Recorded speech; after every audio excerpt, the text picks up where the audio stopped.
നമസ്കാരം. തൃശ്ശൂരിൽ ചങ്ങമ്പുഴ മന്ദിരത്തിന് മുമ്പിലാണ് ഞാനിപ്പോൾ നിൽക്കുന്നത്. എൻ്റെ കൂടെ ജെ പി തൃശ്ശൂർക്കാർക്ക് വളരെ സുപരിചിതനായ വ്യക്തിയാണ്, കവിയാണ്. ജയപ്രകാശ് ജെ പി എന്നാണ് ഞങ്ങളുടെ എന്താ പറയുക സുഹൃത്ത് വലയത്തിൽ അറിയപ്പെടുന്നത്. ജെ പി എന്നാണ്. അപ്പോൾ ജെ പി എഴുത്തുകാരനെല്ലാം ഉപരി എനിക്ക് തോന്നുന്നു രാഷ്ട്രീയ കാര്യങ്ങളെക്കുറിച്ച് പഠിക്കുന്ന ഒരാൾ കൂടിയാണ്. നമുക്ക് തൃശ്ശൂർ എന്ന് പറയുന്നത് ബി ജെ പിയുടെ ഒരു എ ക്ലാസ് മണ്ഡലത്തിലെ മുന്നിൽ നിൽക്കുന്നതാണ് തൃശ്ശൂർ. ഈ തൃശ്ശൂർ ഇനി ഇലക്ഷന് ഒരു 2 ആഴ്ച ഇല്ല, ഒരു 10-12 ദിവസം മാത്രമാണ് തെരഞ്ഞെടുപ്പിന് ബാക്കിയുള്ളത്. അപ്പോൾ ഒരു തൃശ്ശൂർക്കാരൻ എന്നുള്ള രീതിയിൽ, പ്രത്യേകിച്ച് ഈ സാഹിത്യ അക്കാദമിയിൽ അറിയാലോ, വിവിധ തരത്തിലുള്ള ബുദ്ധിജീവികളുടെ ഒരു കൂടാരമാണ് ഇവിടെ.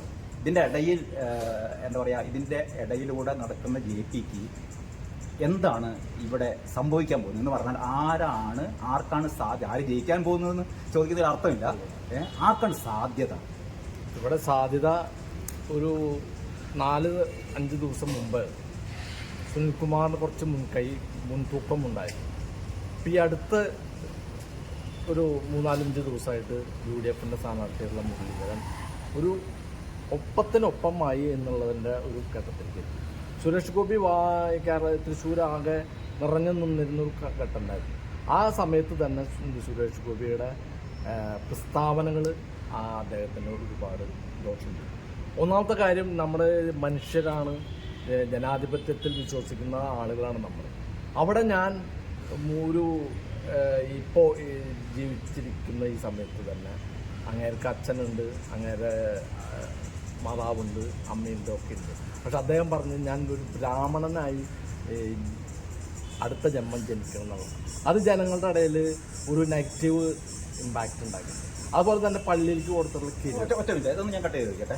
ഇപ്പം പറഞ്ഞ ഈ ഒരു വാദം ഉണ്ടല്ലോ, ഇത് ഇമ്പാക്റ്റ് ഉണ്ടാക്കിയത് ജനങ്ങൾക്കിടയിൽ എന്നുള്ളതിന് പകരം കുറേ കൂടി ഒരു അപ്പർ ലെവലിൽ ചിന്തിക്കുന്ന, ബുദ്ധിപരമായി ചിന്തിക്കുന്ന, നമ്മൾ ബുദ്ധിജീവികൾ നമുക്കെന്ന് പറയപ്പെടുന്ന ആൾക്കാരെ സംബന്ധിച്ചിടത്തോളം അല്ല ഇതൊരു ചർച്ച വിഷയമായിട്ടുള്ളൂ. അല്ല, ചർച്ച ഈ ദലിതുകളുടെ, അത് പ്രത്യേകിച്ച് ഈഴവ കമ്മ്യൂണിറ്റികളുടെ, പ്രത്യേകിച്ച് ഈ ദളിത് കാട് അല്ലെങ്കിൽ ദളിത് ഇതൊക്കെ സംഭാഷണത്തിൽ വരുന്നതൊക്കെ ആരാണ് പറയുക? പ്രത്യേകിച്ച് നമ്മളിപ്പോൾ നിൽക്കുന്നത് സാഹിത്യ അക്കാദമി കോമ്പൗണ്ടിൽ നിൽക്കുമ്പോൾ, പക്ഷെ പുറത്തുള്ള ഒരു ഭൂരിപക്ഷ ആൾക്കാർ അവർക്ക് ഈ ബ്രാഹ്മണിക്കൽ ഹെജിമണി എന്നൊക്കെ നമ്മൾ പറയുന്ന സാധനം അവർക്കൊരു പ്രശ്നമല്ല. അത് ശരിയാണ്, അന്ന് നമ്മൾ ഹരീഷ അങ്ങനെ പറയുമ്പോൾ ശരിയാണ്. പക്ഷെ അത് ഈ നമ്മുടെ ഈ കോളനികൾ അങ്ങനെയുള്ള ആളുകളുടെ അടുത്ത് അദ്ദേഹത്തിൻ്റെ ഈ പ്രസ്താവനയാണ്, അല്ലെങ്കിൽ ആരും ശ്രദ്ധിച്ചു പോയില്ല. ആ പ്രസ്താവന അദ്ദേഹത്തിന് ഒരു തിരിച്ചടി അതൊരു പോയിന്റ്. പിന്നെ ഒന്ന് അങ്ങേര് വേറൊരു പ്രസ്താവന ചെയ്തു.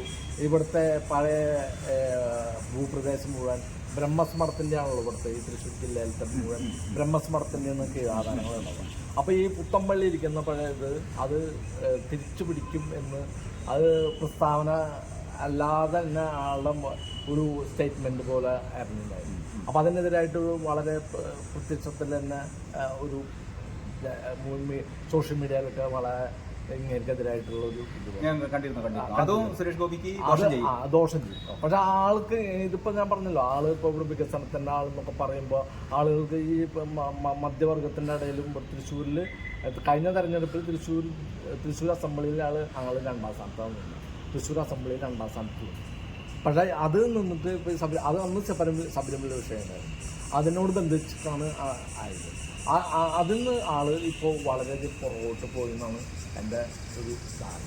പിന്നെ BJP പറഞ്ഞിട്ടുള്ള, അല്ലെങ്കിൽ ഇവിടുത്തെ നമ്മൾ എല്ലാം പറയുന്നത് ഈ ഇവിടുത്തെ ഈ ഇപ്പോൾ വിലക്കയറ്റം അതിനെപ്പറ്റി മിണ്ടാട്ടില്ല. രൂക്ഷമായ വിലക്കയറ്റം. 50 രൂപയ്ക്ക് പെട്രോൾ കൊടുക്കാമെന്ന് പറഞ്ഞ സുരേന്ദ്രൻ ഇവിടെ കാളവണ്ടിയിൽ ഒക്കെ ഇവിടെ യാത്ര നടത്തിയതാണ്. ഇന്ന് അന്താരാഷ്ട്ര ബാരലിനൊക്കെ വളരെയധികം ഇത് ഓയിലിൻ്റെ വില താഴോട്ട് പോയപ്പോൾ ഇവിടെ 100 രൂപയുടെ മേലെ എന്നുള്ളതാണ് പറയുന്നത്. വാഗ്ദാനങ്ങൾ പാലിച്ചില്ല.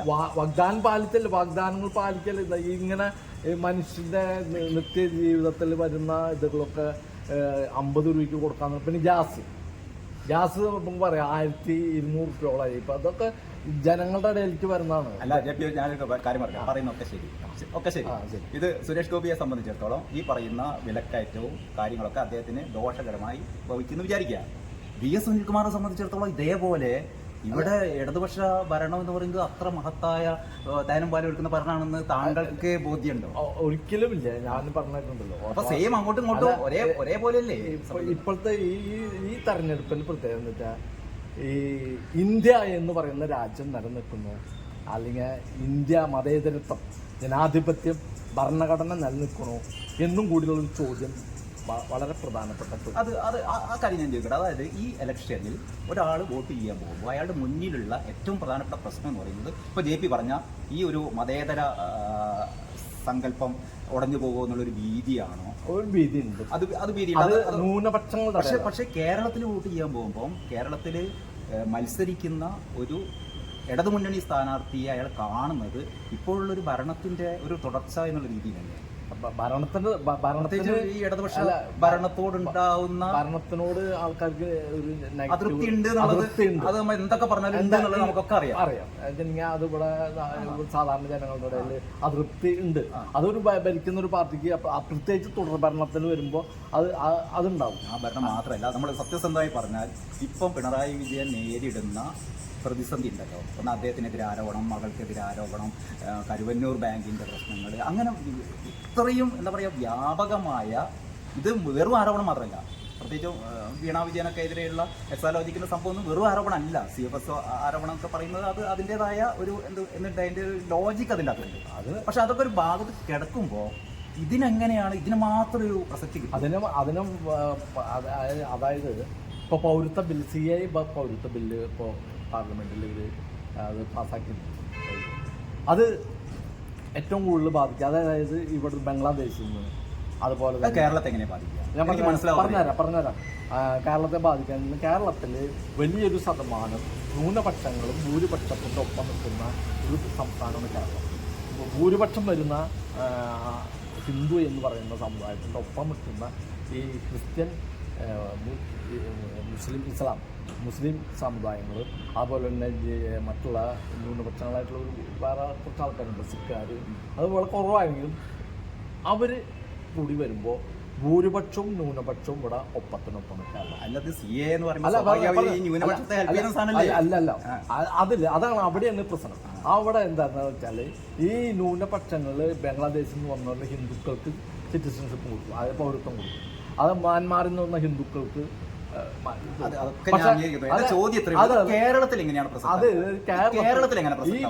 അവിടെ നിന്ന് വരുന്ന മുസ്ലിം സമുദായത്തിൽ കേരളത്തിലേക്ക് ആരും വരുന്നില്ലല്ലോ. അല്ല, ഞാൻ പറഞ്ഞിട്ടുണ്ട് ഇന്ത്യയിൽ വരുന്ന മുസ്ലിംസിന് ഇവർക്ക് സിറ്റിസൺഷിപ്പ് ഇല്ല. അതായത് നമ്മുടെ അവിടെയാണ് ഒരു പ്രസക്തമായ ചോദ്യം. ഈ ബംഗ്ലാദേശിൽ നിന്നും പാകിസ്ഥാനിൽ നിന്നും അഫ്ഗാനിസ്ഥാനിൽ നിന്നും മ്യാൻമാറിൽ നിന്ന് വന്നിട്ടുള്ള, അല്ല മ്യാൻമാറോട് നിൽക്കട്ടെ, നമ്മുടെ ഈ പൗരത്വ ഭേദഗതി ബില്ലിൽ 3 രാജ്യങ്ങളെയാണ് പരാമർശിച്ചത്. മ്യാൻമാറിൽ നിന്ന് മുസ്ലിംസ് വരുന്നുണ്ട്. അതല്ല, മ്യാൻമാർ പരാമർശിക്കാത്തതിന് കാരണം നമ്മുടെ ഇന്ത്യ വിഭജനത്തിന്റെ ഒരു മുറിവ് നിൽക്കുന്നത് ഈ 3 രാജ്യങ്ങളാണ് എന്നതാണ്. അപ്പൊ അവിടെ ഒന്നാമത് CAA നമ്മൾ സംസാരിക്കാൻ തുടങ്ങിയാൽ അത് വലിയൊരു വിഷയം തീരില്ല. അപ്പൊ എന്റെ ഒരു വാദത്തിന് മാത്രമേ ഉള്ളൂ. CAA JP പറഞ്ഞ മാതിരി പ്രശ്നങ്ങളൊക്കെ ഉണ്ട് എന്ന വാദത്തിന് വേണ്ടി ഞാൻ സമ്മതിക്കുന്നു. പക്ഷെ കേരളത്തിലെ ഒരു വോട്ടറെ സംബന്ധിച്ചിടത്തോളം CAA എങ്ങനെയാണ് അയാൾക്ക് പ്രശ്നമാകുന്നത് എന്നുള്ളതാണ് എന്റെ ചോദ്യം. അത് ചോദിക്കാൻ പറഞ്ഞാൽ ഈ ഒരു വിഷയം ഉണ്ടല്ലോ, ഇതിൽ ഇവിടുത്തെ BJP ഒഴിച്ചിട്ടുള്ള എല്ലാ പാർട്ടിയും, ഇപ്പം മുസ്ലിം ലീഗ് ആണെങ്കിലും ഇടതുപക്ഷമാണെങ്കിലും കോൺഗ്രസ് ആണെങ്കിലും ഈ വിഷയം അവർ ഉയർത്തിപ്പിടിക്കും. അതിന് പിന്നിലുള്ള ദുഷ്ടലാക്ക് എന്താണ്? അത് തെരഞ്ഞെടുപ്പ് ന്യൂനപക്ഷ പ്രീണനം നടത്തി വോട്ടുകൾ പാർലമെന്റിൽ. അതാണ് അതിന്റെ യാഥാർത്ഥ്യം. അല്പം പലസ്തീൻ യുദ്ധത്തിന് നമ്മളിവിടെ ഐക്യദാർഢ്യം പ്രഖ്യാപിക്കുമ്പോൾ അതിന്റെ ഉദ്ദേശം എന്താണ്? അതിപ്പോ കഴിഞ്ഞു. ഹമാസിനോട് ആർക്കും സ്നേഹമില്ല. അതൊരു കാലഘട്ടത്തിൽ രാഷ്ട്രീയ ഇതാണ്.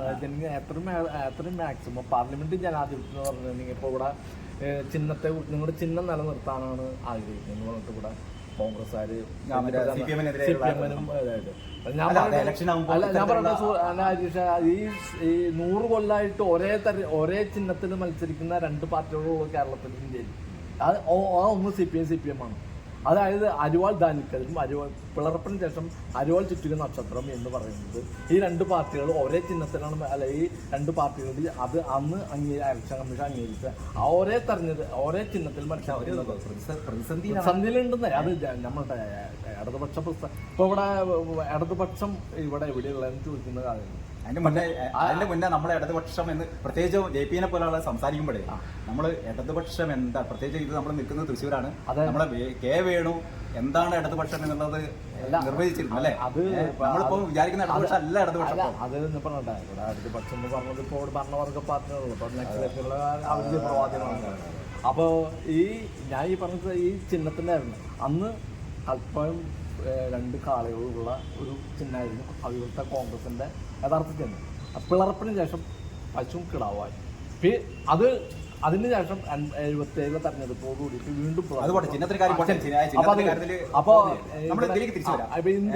ഞാൻ പറഞ്ഞ ഇടതുപക്ഷം എന്ന് പറഞ്ഞാൽ ഇടതുപക്ഷത്തിന് എന്ത് പ്രസക്തിയാണ്? ഇടതുപക്ഷം ഇല്ലാത്തൊരു ഇന്ത്യ എന്ന് പറയണം.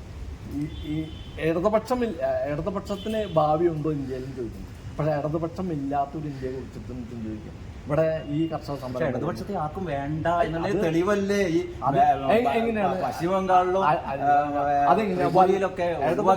ഇടതുപക്ഷം അത് എന്തുകൊണ്ട് ഒറ്റ വാക്കുന്നത് അത് വലത് വൽക്കരണം വന്നു. ജോൺ ബിലാരി പോസ്റ്റർ എന്നുള്ള ഫ്രഞ്ച്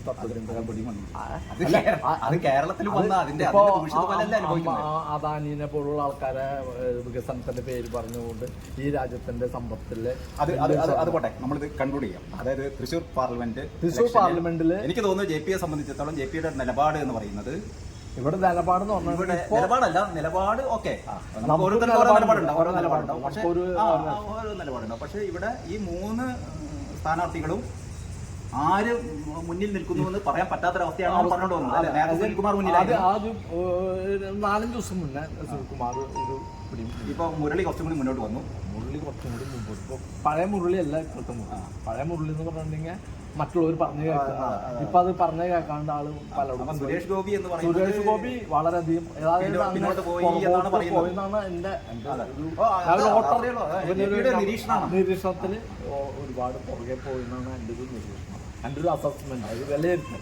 അതായത് ഇപ്പോൾ ഈ മുരളിയും സുനിൽകുമാറും തമ്മിലാണ് ഇപ്പോൾ ഫൈറ്റ് നിൽക്കുന്നത് നിലവിൽ. ഇനി മാറാം, 10 ദിവസം, ഒരു ദിവസം മതി. കണ്ടംപററി പൊളിറ്റിക്സിൽ BP സിംഗ് പറഞ്ഞ ഇപ്പോഴത്തെ സമകാലിക രാഷ്ട്രീയം വെച്ചിട്ടാണ്, അല്ലെങ്കിൽ ഇപ്പൊ നമ്മൾ പാരമ്പര്യ രാഷ്ട്രീയ സമകാലികം കറണ്ട് പൊളിറ്റിക്സ് വെച്ചിട്ടാണ് അത് BP സിംഗ് ഓർമ്മ മണ്ഡൽ കമ്മീഷൻ റിപ്പോർട്ട് മറ്റേ അപ്പൊ നമുക്ക് ഒരു കാര്യം ചെയ്യാം. ഒരു 10-12 ദിവസം കഴിഞ്ഞാൽ ഈ പറയുന്ന പോലെ എന്ത് സംഭവിക്കും, ഇപ്പോഴത്തെ ഒരു പ്രസന്റ് റൈറ്റ് ഓഫ് ഫ്രാൻസിസ് എന്നാണ് ഇവിടുത്തെ ജനങ്ങളാണ്. അവർക്ക് 5 കൊല്ലം കൂടുമ്പോഴാണ് അവർക്ക് അധികാരം ഒരു അവസരം കിട്ടുന്നത്. ആ അവസരം അവർ ഭംഗിയായിട്ട് ഉപയോഗിക്കുന്നതാണ് എൻ്റെ ഒരു വിശ്വാസം. പിന്നെ ജനാധിപത്യം എന്ന് പറഞ്ഞാൽ ഇവിടുത്തെ ജനാധിപത്യത്തിന് ഒരുപാട് പരിമിതിയാണ്. എന്നിരുന്നാലും ആ ദൗർബല്യങ്ങളുണ്ട്. തിരിച്ചു വിളിക്കാനുള്ള അധികാരം.